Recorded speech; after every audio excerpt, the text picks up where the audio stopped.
అలాగే మన school bathrooms కూడా జపాన్లో స్టూడెంట్స్ బాత్రూమ్స్ వాళ్ళే కడుగుతారు. ఇక్కడ మనం వేరే వాళ్ళ చేత చేయిస్తాం. సో విద్యార్థులకి ఎప్పుడైతే మనం అలాంటి పనులు చేస్తామో అంటే మనం వాడిన బాత్రూమ్స్ మళ్ళీ మనం కడగం, ఇంకెవరో కడగాలి, అలా కుదరదు. ఆ కల్చర్ అలవాటు చేసుకుంటే మీరు భవిష్యత్తు మీకు చాలా ఉన్నత స్థాయిలో ఉంటుంది. డిగ్నిటీ ఆఫ్ లేబర్ మీకు అలవాటు అవ్వాలి. నేను అందుకనే ప్రతిసారి పారిశుద్ధ కార్మికులకి నేను ఎందుకంత గౌరవిస్తానంటే మీరు నాకు నిజంగా వాళ్ళ భవిష్యత్తు బాగుండాలని కోరుకుంటూ ఉంటాం. సో మీరు మీకు పనిచేసే టీచర్స్కి కానీ, వాచ్ సెక్యూరిటీ పీపుల్కి కానీ, శానిటేషన్ వర్కర్స్ కానీ మీరు ఒక్కొక్కసారి చిన్న థ్యాంక్స్ చెప్పండి. విద్యార్థులకు చెప్తున్నాను, మీరు మా కోసం ఇంత చేస్తున్నారు, చిన్న థ్యాంక్స్ చెప్పండి. వాళ్ళ బిడ్డలు బాగున్నారు లేదని అడగండి, చాలా గొప్పగా ఉంటుంది. మా ఇంట్లో కొంతమంది సహాయానికి అప్పుడప్పుడు ఎవరైనా వస్తే వాళ్ళ బిడ్డల కోసం నేను ఎప్పుడు నా దగ్గర ఉన్న డబ్బులు ఇచ్చేవాడిని. వాళ్ళు ఎంత ఆనందం వేసేదంటే వాళ్ళ కళ్ళల్లో డబ్బులు ఇచ్చిన తర్వాత వాళ్ళకి అది మన వైపు కాంట్రిబ్యూషన్లా ఉండేది నాకు. సో మీరు నేర్చుకోవాలి అంటే heroes are all over, not just in cinema. మీకోసం పాఠాలలో ఉన్నారు హీరోస్, సరిహద్దుల్లో పనిచేస్తున్నారు, దేశం కోసం పనిచేసి ప్రాణాలను పణంగా పెట్టి చచ్చిపోయే పోలీస్ కానిస్టేబుల్స్ ఉన్నారు, కష్టం తెలియకుండా మేధస్సుతోటి పనిచేసే కలెక్టర్లు, ఐఏఎస్ లాంటి వాళ్ళు ఉన్నారు. మీరందరూ కూడా వాళ్ళని ప్రేరణగా తీసుకొని మీరు కూడా ఉన్నత స్థాయికి వెళ్ళాలని మనస్ఫూర్తిగా కోరుకుంటూ మీ అందరికీ బంగారు భవిష్యత్తు ఉండాలని మనస్ఫూర్తిగా తెలియజేస్తుంది. ముఖ్యంగా ఇక్కడికి వచ్చిన తల్లిదండ్రులకి ఈ సమగ్రమైన ఈ తల్లిదండ్రులు అధ్యాపకుల ఈ కలయికని మీరు మరింత బలంగా ముందుకు తీసుకెళ్ళాలని కోరుకుంటూ చాలా సహనంతో ఇక్కడికి వచ్చిన నాయకులందరికీ ధన్యవాదాలు తెలుపుకుంటూ ముఖ్యంగా విద్యార్థులు పాపం ఆకలితోటి మీరు అందరూ ఇబ్బంది పడతారు, మనస్ఫూర్తిగా క్షమించమని కోరుకుంటూ సెలవు తీసుకున్నాను.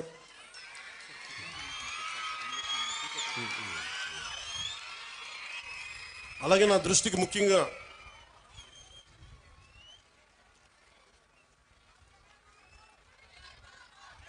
ఇదే చెప్తున్నా, నేను హీరో పేరు చెప్పగలను. ఎందుకంటే సరస్వతి దేవిని పొగడాల్సిన నేల ఇది, హీరోలను పొగడాల్సిన నేల కాదు. మన కడప మున్సిపల్ కార్పొరేషన్ స్కూల్ కిందాక కలెక్టర్ గారు మాట్లాడుతూ ఉంటే దానిలో కిచెన్కి ఆధునికంగా మోడర్నైజ్ చేయాలి, సదుపాయాలు లేవు, నవీకరణ చేయాల్సిన అవసరం ఉంది అంటే నా దృష్టికి తీసుకొచ్చారు. దానికి మన స్కూల్కి సంబంధించి, మన కడప మున్సిపల్ కార్పొరేషన్ స్కూల్కి సంబంధించి ఆ నిధుల్ని ఎంత ఖర్చు అయితే అంత నేను నా ట్రస్ట్ నుంచి మన స్కూల్కి, మన కడప మున్సిపల్ కార్పొరేషన్ ఈ కిచెన్ ఆధునీకరణకి నేను డబ్బులు అందజేస్తాను. అది మీరు ఎంత అంటే అంత. అలాగే ఒక ఆడపిల్లలు అడిగారు, అక్కడ ఆడబిడ్డలు అడిగారు నన్ను, ఆ పాపలు అడిగారు, ప్రైజ్ ఇమ్మని దాకా ఒక ప్రొఫెసర్ గారు కూడా అడిగారు. మీకు ప్రశంసా పత్రాలు కానీ అలాగే మీకు బహుమతులు కానీ ఏదైనా ఉంటే స్కూల్ యాజమాన్యం నా దృష్టికి తీసుకొస్తే దానికి సంబంధించిన నిధులు, దానికి సంబంధించినవి కూడా నేను సమకూరుస్తాను తెలియజేసుకుంటున్నాను. అలాగే బస్సు ఒకటి కలెక్టర్ గారు నా దృష్టికి చాలా కీలకమని చెప్పారు. గత ప్రభుత్వం చాలా స్కూల్స్ని విలీనం చేసేయటం వల్ల ఈ ఆడపిల్లలు స్కూల్స్కి వెళ్ళలేకపోతారు, దూరంగా ఉండే స్కూల్స్కి. అంటే దానికి ఒక అన్ని మండలాలకు కలిపి, కొన్ని గ్రామాలకు కలిపి ప్రత్యేకంగా ఒక వెహికల్ సదుపాయాలు ఏం చేయాలనేది నేను కలెక్టర్ గారికి వచ్చే మన కలెక్టర్ల సమావేశంలో మాట్లాడుతున్న దానికి కూడా ఒక పరిష్కారం వెతుకుతాం. అలాగే మాధవిరెడ్డి గారు చెప్పింది, చాలా స్కూల్స్ని కొన్ని పార్టీలు వాళ్ళ ఆఫీసుల్లాగా వాడుతున్నారు. అలాగే నా దృష్టిలో ఉంది జడ్పీ ఆస్తులు చాలా వరకు ప్రైవేట్గా వాడుతున్నారు అనేది.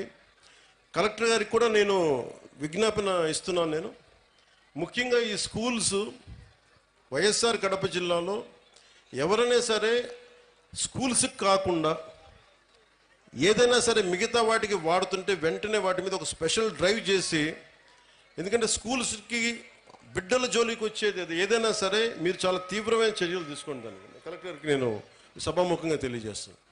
అలాగే జడ్పీ కూడా రేపొద్దున కలెక్టర్ సదస్సులో మాట్లాడి జడ్పీ ఆస్తులు ఏమైనా అన్యాక్రాంతానికి గురైనాయా, తిరిగి ఎలా తీసుకురావాలి, అవసరమైతే గుండా యాక్ట్ కూడా పెడతాం. ఎందుకంటే చాలా బలమైన ప్రభుత్వ ఆస్తుల్ని కానీ పాఠశాలల్ని కానీ ఏదైనా సరే ప్రైవేట్ వ్యక్తులు కబ్జా చేస్తే we will open up, they will be booked under goonda act. గుర్తుపెట్టుకోండి. ఎందుకంటే ఇది కడప రాయలసీమ తెగింపున్న నేల, చాలా బలమైన నేల. మీరు ఇక్కడి నుంచి ఉద్యోగాలు సంపాదించి ఇక్కడ చదువుకొని మీరు ఇక్కడే ఉద్యోగాలు రావాలి, మీకు వర్క్ ఫ్రమ్ హోమ్ జరగాలి. దానికి మీరు ఏం చేయక్కర్లా, మీరు బలంగా బయటకు వచ్చే రోడ్ల మీదకి రండి సమస్య వచ్చినప్పుడు. మిగతాది మేము చూసుకున్నాం. నాకు ఇవ్వాల్సినది ఒకటి ఇవ్వండి మాకు చాలు. మిమ్మల్ని ఎవరిని ఏడిపిస్తున్నారు, ఆడపిల్లల్ని ఎవరిని ఏడిపిస్తున్నారు, బయటకు వచ్చి అధ్యాపకులు చెప్పండి, మా దృష్టికి వస్తుంది. అలాగే మీ అందరూ బాగుండాలని కోరుకుంటూ భవిష్యత్తులో మీకు ఏ అవసరాలు ఉన్నా సరే, మా ప్రభుత్వం నిధులు తక్కువ ఉన్నా కానీ మనసు చాలా పెద్దది, దారులు ఎతుకుతాం. సవినీయంగా కోరుచున్నాం.